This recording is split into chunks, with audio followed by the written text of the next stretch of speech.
Yes, dear brothers and sisters, today I want to discuss briefly Surah Al-Bayinah, the Surah number 98. The, the Surah number 97 was Surah Qadr. So Surah Al-Qadr was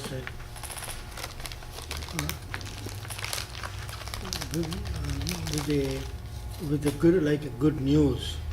The Quran has brought good news for human beings, and that blessing which Quran has brought will continue.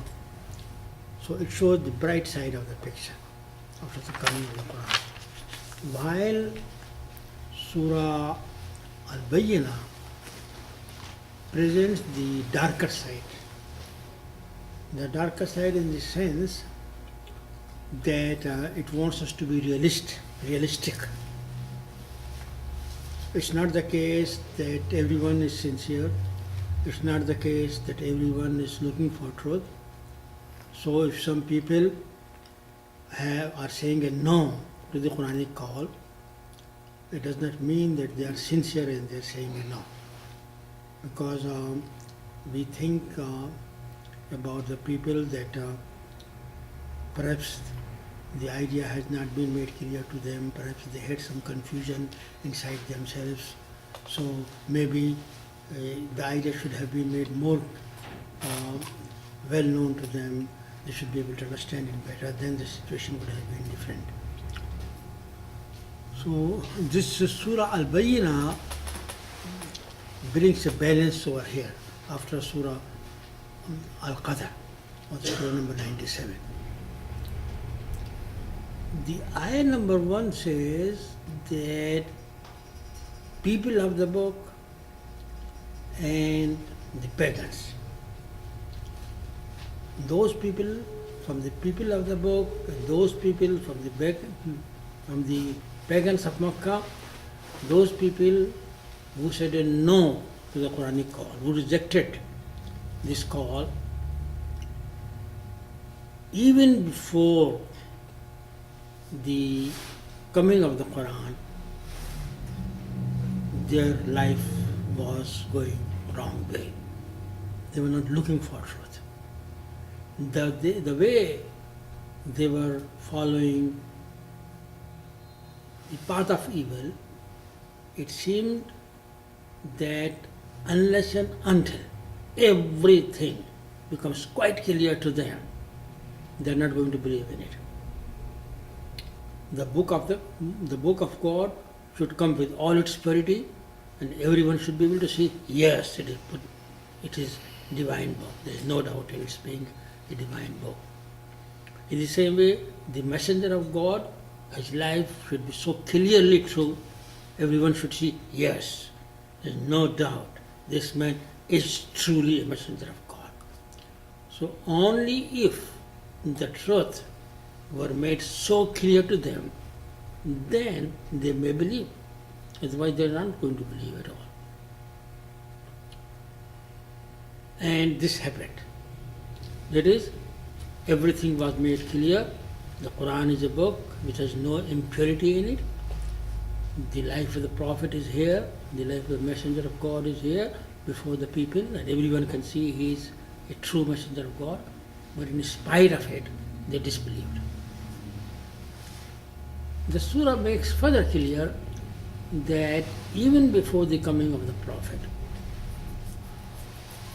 the people of the book were divided among themselves. The book has invited them to become one family of God's servant with full sincerity. That is, they will be doing their mutual duties to each other, and they will be following the guidance given to them in the divine book as one people, one nation. However, in spite of the fact that the book had made things clear to them, they failed to be one people and they became divided. So the division which the people of the book had was due to their will not to believe. Not the will to, the will to believe was missing in them. There was some element of sincerity which was lacking. So, the first 5 ayat, they discuss this point from both sides. That is, the fact that this book is the book of God, the fact that this man is the messenger of God is quite clear. Also from the point of the content, there is the teaching of the book and the teaching of the Prophet, they are also very, very clear. So mainly, ayah number 5 makes it clear that earlier in Torah and today in Quran, the basic teaching is become only Allah's servant. Don't make any partners with God. Be sincerely and purely Allah's servant.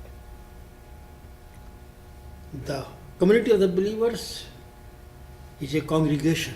It's together the whole community of believers submits to God. And they do the mutual duties which are assigned to them. That is what the true religion is. The true religion which all the prophets brought and which is according to the nature of man, straight nature of man, it says this: become only Allah's servants.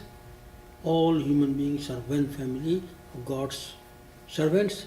Do your mutual duties.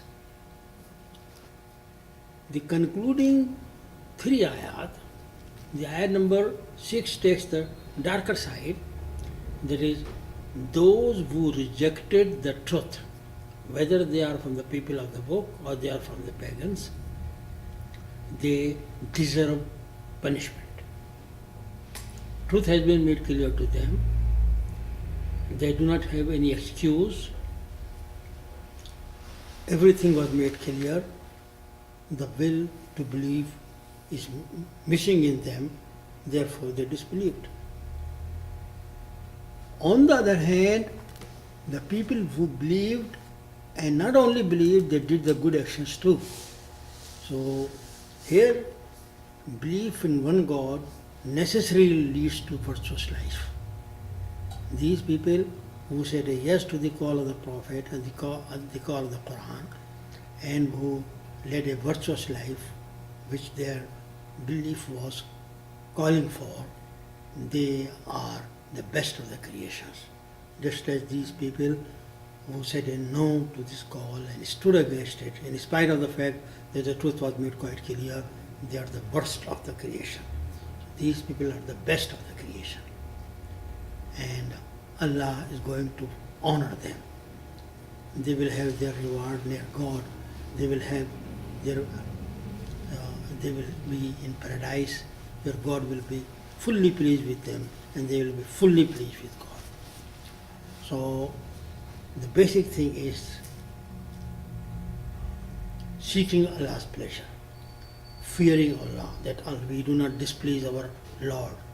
That's the basic point. This point is missing in the disbelievers, and this point is present there in the believers. Therefore, they are the best of the creations. أقول قولي هذا واستغفر الله لي ولكم ولسائر المسلمين. Just exacted? Oh.